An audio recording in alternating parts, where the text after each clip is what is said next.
So, we're going to live together in this house. I've remodeled this house into a two-family home. I was speechless. What did she just say? Remodel? A two-family home? This old house? Why would you do something like that without asking? Then, the mother-in-law began to make a surprising statement. Oh, yes, this is the most important thing. The renovation cost $200,000, so Tiffany, you need to pay for it. Eh? After all, the house is in Tiffany's name, right? Then, it's only proper for the owner to pay. The mother-in-law said this with a smile on her face. Ideally, I'd like the $20,000 I initially paid back. But since we're going to live together, I'll let it slide. I was speechless at the impossible things the mother-in-law was saying. My name is Tiffany, 28 years old. I've been married to Gabriel for 3 years. We live a peaceful life in a quiet suburban neighborhood. Gabriel works at a general company, and I do part-time clerical work and web design as a side job. I'm home. Welcome back. Dinner's ready. What's for dinner today? Today, we're having fried chicken. Wow. Yay! I'll change and be right there. My husband is 3 years older than me, but he has this innocent, childlike side to him. We used to live in a rental apartment in the city. But we moved to this old house in the suburbs because of noise issues and space constraints. Now, we're enjoying our life together. The house is old but spacious, and it's comfortable because we don't have to worry about noise. We were enjoying our married life like this. But the monthly visits from a certain person have been a headache since the beginning of our marriage. Tiffany. I'm here today. Hurry up and open the door. My mother-in-law would shout this while repeatedly ringing the doorbell. I hurried to the entrance. If I was even a little late, she would start banging on the door. Mother. I'm opening it now. I opened the door with a forced smile, feeling irritated. Open it quickly. I don't like the bugs around here. Has Gabriel not come home yet? He's still at work. I see. Oh, that's right. I baked some sweets for you, Tiffany. And I brought some other dishes that Gabriel likes. The woman holding a large bag and talking non-stop was my mother-in-law. She comes once a month. Every time, I greet her with a forced smile. Perhaps because her husband was an only child. The mother-in-law always wanted to take care of him even after marriage. She was so kind as to even teach me, her daughter-in-law, how to do household chores. Gabriel likes his flavors stronger. Saying so, the mother-in-law added an unbelievable amount of salt. Eating like this could make someone sick. Moreover, she wants to have everything her way. She even changed the places of the vacuum cleaner and hairdryer on her own. I panicked when I couldn't find them the next time I needed them. If she does as she pleases even just once a month, it's too much. Gabriel once casually mentioned living together, but I strongly opposed it. For now, I've avoided living together in the old house, but she persistently says, if my parents need care, we'll live together. You have to agree to that. It's disappointing to think we might have to give up our beloved old home if that happens. I'm trying to find a way to avoid living together for caregiving. Just the thought of her staying once a month is disheartening, let alone every day. About 2 years into our marriage in this old house, we got news that my father-in-law had fallen down the stairs and broken his leg. Given the situation, we should take care of Dad. Let's live together. As we discussed before our marriage. I was conflicted, but the situation was what it was. Yeah. I understand. It's tough for your dad. I was genuinely worried about my father-in-law. He's a very kind man, so I agreed to this cohabitation. The thought of being busy caring for my in-laws and possibly not being able to do my side job was worrisome. It's an important source of income, and I'd like to keep it if possible. But Gabriel just said, please prioritize home matters, and left the room, going to work. Left alone, I felt resigned to my husband's selfish thinking. For now, I'll explain the situation to my clients and tell them I won't be able to take on much work. I made up my mind to live together. However, in the midst of all this, an unexpected situation occurred. I was working my part-time job as usual when I suddenly felt numbness in my hands and feet, followed by severe dizziness, and I collapsed.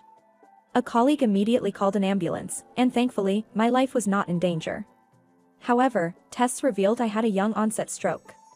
I had been warned about high blood pressure and health checkups, but never went to the hospital. So it was my own fault.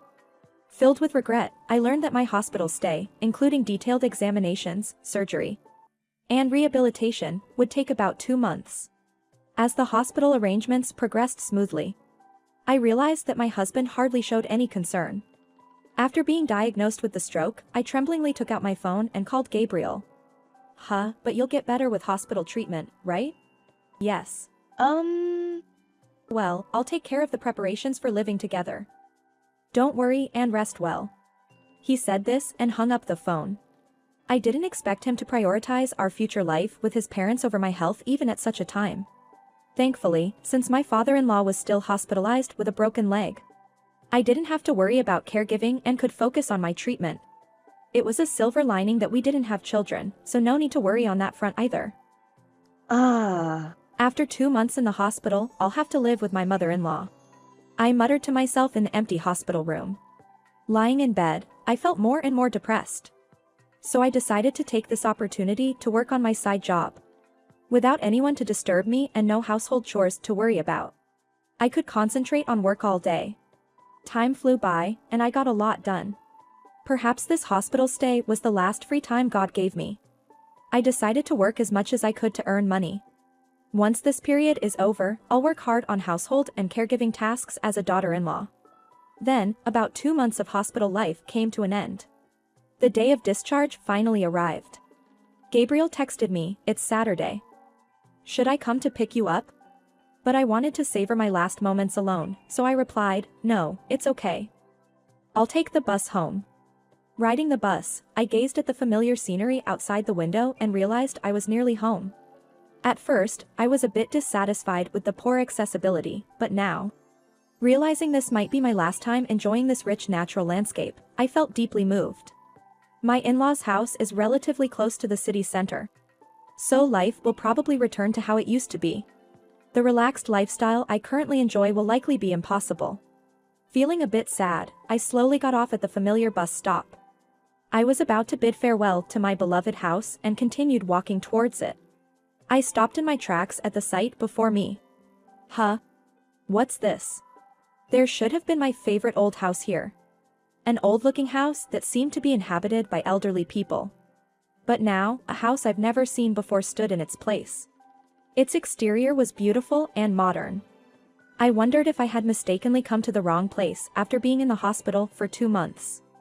I checked the surrounding buildings and the way I came, but it was definitely not a mistake. Wandering around wouldn't help, so with trepidation, I pressed the house's intercom and heard a familiar voice reply, "Yes." It was unmistakably Gabriel's voice. But it could be someone with a similar voice. I replied softly, "It's Tiffany." The front door then opened, revealing Gabriel in his casual clothes. "Welcome back. You're earlier than I thought." "None of that matters right now." "No, what's with this house? Why has it changed so much?" Annoyed at my husband who was trying to continue the conversation nonchalantly while scratching his bed head, I questioned him. "Didn't you say we were going to live with your parents? Why did you remodel the house? Can you explain what's going on? What have you been doing while I was in the hospital?" As I confronted Gabriel, he seemed flustered. "Well, this is..." Gabriel, still groggy from waking up, gave only hesitant answers. Then, suddenly, a loud laugh echoed from inside the house.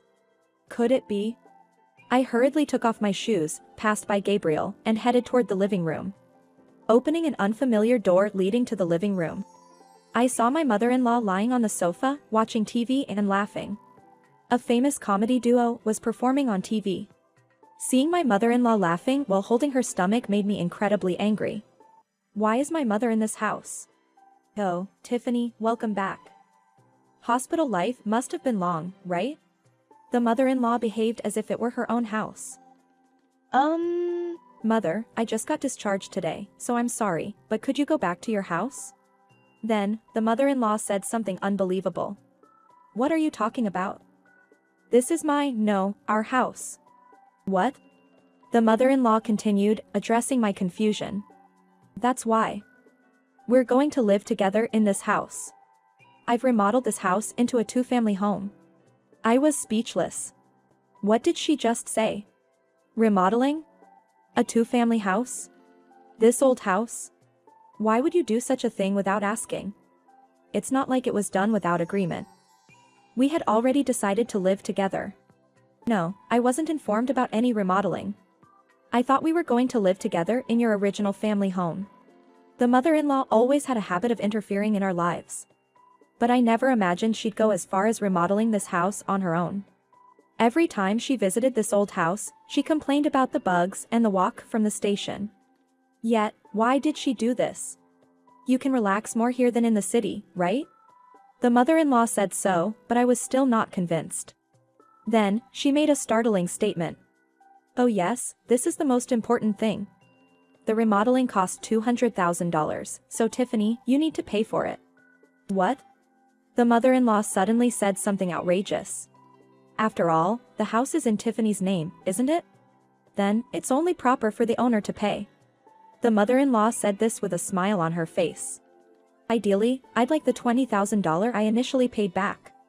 But since we're going to live together, I'll let it slide. I was speechless at the impossible things the mother-in-law was saying. I felt like I had been hit hard in the head by these sudden words. I tried to remain calm, but my legs felt shaky. Speechless, I stared at the mother-in-law's smug smile. Then, Gabriel slowly entered the living room from the entrance. Catching sight of Gabriel, I immediately confronted him. What's going on? I didn't know about any remodeling. And what's this about $200,000? Gabriel, looking annoyed, said, calm down. Actually, my mother and I had been planning this for a while. We've been discussing it. What? When was this? About a year ago, I guess. Hearing this, I felt like collapsing. Gabriel had been planning to remodel this house and live together with his mother for so long. They implemented it while I was hospitalized. You made such a plan without telling me. You thought my hospitalization was a perfect opportunity. As I yelled this, Gabriel tried to calm me down, saying, don't get so angry. Then he made a nonsensical remark, I wanted to surprise you. Gabriel's perceptions were completely skewed. He didn't show any concern for me when I collapsed with a stroke, prioritizing living together instead. Sure, the surprise was successful. But it's the worst surprise ever. I had had enough. I thought to myself, I'll cut ties with this family. You pay the entire remodeling cost. I won't pay a penny. I can't live with you anymore. I want a divorce. Then, the mother-in-law and Gabriel opened their eyes wide in anger. What are you talking about? You're the owner, so you should pay. That's right. Tiffany should take responsibility and pay. Think about leaving the house after that. The mother-in-law and Gabriel were saying whatever they wanted. Why should I pay for a house I'm not even living in? You keep saying I'm the owner, but this house isn't mine, you know? What? Gabriel and the mother-in-law looked dumbfounded.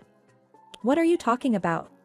You're the one who found this great old house and brought us here. Look, I thought I explained this. This house belongs to my dad. What? Your father? They were surprised, but soon smiled slyly as if it didn't matter. Then, it just means the person paying changes from you to your father. Tell him to pay quickly, please. They were both misunderstanding something. Seizing the opportunity, I said, all right, and went to pack my bags to return to my parents' home.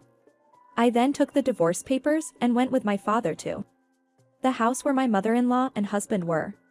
When we arrived, the mother-in-law, looking triumphant, said, please take care of the payment. My father remained silent, not responding, while I handed the divorce papers to Gabriel, saying, here's the divorce petition. Gabriel, grinning, signed the papers, saying, Yeah. I'm done with you anyway. I put the signed papers in my bag. Then my father spoke up. Then please leave the house immediately. What? Gabriel and the mother-in-law looked shocked. Wait, what do you mean? This is our home to live in. The mother-in-law laughed mockingly at my father. Who's really the foolish one here? I have the right to decide who lives in my house. Can't you even understand that? As my father spoke, the faces of my mother-in-law and husband turned pale. Please leave immediately. If you're still here after 3 days, I'll call the police. Wait, please. That would be troublesome. The mother-in-law suddenly switched to polite language. You remodeled this house on your own, troubling me and my daughter, right? I think it's kind of you to even get a grace period. But that's... Then, still not fully grasping the situation, they made an absurd demand. But you must pay for the remodeling. And return the down payment I made. Why should I? Because you're the owner of this house, aren't you? You have the obligation to pay. There's no rule that the owner has to pay for remodeling. What? They clearly didn't understand. Whether you or Gabriel requested the remodeling. You'll be the ones receiving the bill, not me. But that's... Finally understanding everything, the mother-in-law and husband were speechless, slumping down. I will never forgive you for hurting my daughter and doing this to my house. Saying this, my father stood up and left the house. Goodbye. I'll file the divorce papers. I followed my father out of the house. The divorce between me and Gabriel was finalized after submitting the papers. My ex-husband and ex-mother-in-law were forced to leave and return to their original home.